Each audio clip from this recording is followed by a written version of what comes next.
બાબર નવા 19 તારીખે પૂનમના દિવસે એટલે કે તારીખ 19/8/2024ના રોજ સાધ્વીજી જોડે એક છેડતીના ભાગરૂપે જે ઘટના બની હતી એના તપાસના અંતે અનેક આ વિસ્તારના યુવાનોને પોલીસ સ્ટેશનમાં બોલાવીને એમના પૂછપરછ કરવામાં આવી. પૂછપરછ કરે એમાં વાંધો ના હોય એ પૈકીના કેટલાક યુવાનો એમને 21 તારીખે પોલીસ સ્ટેશનની અંદર જે અલગ અલગ અધિકારીઓ, પોલીસ અધિકારીઓ, LCB હોય, SOG હોય, એમને પોલીસ સ્ટેશનમાં બોલાવીને પોલીસને જે પ્રક્રિયા કરવાની કે તપાસ કરવાની છૂટ હોય, પણ એની સાથે નિર્દોષ લોકોને હેરાન કરવા માટેની કોઈ છૂટ ના હોય. આ જીગર નામનો છોકરો છે, એને રાતે ત્યાં બોલાવ્યો, ઢોર માર માર્યો અને એને નગ્ન કરીને એના ફોટા LCB પોલીસ અધિકારીઓએ લીધા અને ત્યાં સુધીએ બરોબર છે. પણ એને એવું દબાણ કરવામાં આવ્યું કે આ ગુનો જે સાધ્વીજી જોડે છેડતી થઈ છે એ ગુનો તે કર્યો છે એમ કબૂલી લે તો વરઘોડું ગાડીને અમે છોડી દઈશું ને આ કેસ પૂરો થાય. આ પોલીસની માનસિકતા દર્શાવે છે કે ઠાકોર સમાજના છોકરાને ઢોરમાર મારીને પરાણે ગુનો કબૂલવા માટે મજબૂર કરે છે બનાસકાંઠાની LCB પોલીસ.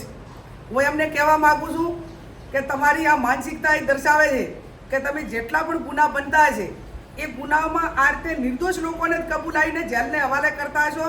ઓરિજિનલ ગુનેગારોને એ તમારી સાથે ભળેલા હોય કે અન્ય રીતે હોય એને તમે ગોતવા માટેના પ્રયત્નો નહીં કરતા હોય. ત્યારે આ જીગરનો પરિવાર, એ જગદીશભાઈનો પરિવાર આખો ભયભીત હતો. મને સમાચાર મળ્યા એ કુટુંબને આશ્વાસન આપવા માટે અમે આવ્યા છીએ. હું પોલીસના ઉગ્ર અધિકારીઓને આગ્રહ બની વિનંતી કરું છું અને અપેક્ષા રાખું છું કે એક ધર્મ ઉપર એટેક થાય ત્યારે જ્યારે આ ઘટના બની ત્યારે હું મહારાજ સાહેબોને મળી હતી, પોલીસ સ્ટેશન SP આવ્યા હતા ત્યાં ગઈ હતી, એમને ગામની આખી સભા રાખી તો એમાં પણ મેં કીધું હતું કે સાચો ગુનેગાર હગો મારો ભાઈ હોય તો એને છોડવાનો નથી અને કાયદો કાયદાનું કામ કરે. અમે જૈન સમાજ સાથે છીએ, પણ એનો મતલબ એવો નથી કે તમે નિર્દોષ રીતે ઠાકોર સમાજના છોકરાનું નામ આપી દો અને એને કબૂલવા માટે મજબૂર કરો અને પછી મુદ્દા બનાવો. ત્યારે આવા અધિકારીઓને જે સાધ્વીજીની સાથે જે ઘટના બની એના ગુનેગારોને પકડવાને બદલે, ઓરિજિનલ ગુનેગારોને પકડવાને બદલે આવા નિર્દોષ લોકોને ખોટી રીતે હેરાન કરી રહ્યા છે અને એમને આજીવન અને એક આખા સમાજને બદનામ કરવા માટેનું કામ કરી રહ્યા છો. તો એ જે અધિકારીએ કીધું છે આ દીકરાને દબાણપૂર્વક એની પાછળ કાર્યવાહી થવી જોઈએ અને એને સસ્પેન્ડ કરવો જોઈએ જેથી કરીને નિર્દોષ લોકો જેલના હવાલે ના થાય. અને આ બાબતમાં હું પોતે જે ઘટના બની એનાથી પહેલા દિવસથી કરીને અમે બધા જ દુઃખી છીએ. આ બાબરની બદનામી છે અને એક ધર્મ ઉપર જ્યારે આવું એટેક થતું હોય ત્યારે હરકીસ એક મહિલા તરીકે, એક એના આગેવાન તરીકે એ ગુનેગારને ક્યારે છાવરવાનું અમારા મગજમાં કે ક્યારે અમારા વિચારધારામાં કે અમારી કોઈ દાડો એ ટાઈપની માનસિકતા પણ ના હોય.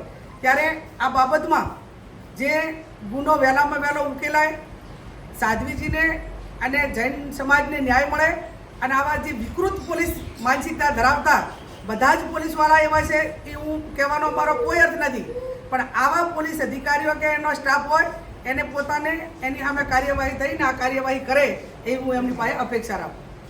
જો 21 તારીખે મને પોલીસ સ્ટેશનમાં લઈ ગયા હતા અને મને પૂછપરછ કરી એટલે હું થોડો ગભરી ગયો હતો. તે બદલ પછી મને માર માર્યો, પછી મને હાથ ઊંચા રખાયા હતા.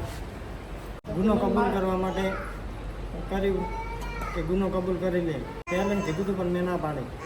કપડાં કઢાઈને મારા ફોટા પાડ્યા હતા અને છાતી ઉપર તોલું છોડી હતી.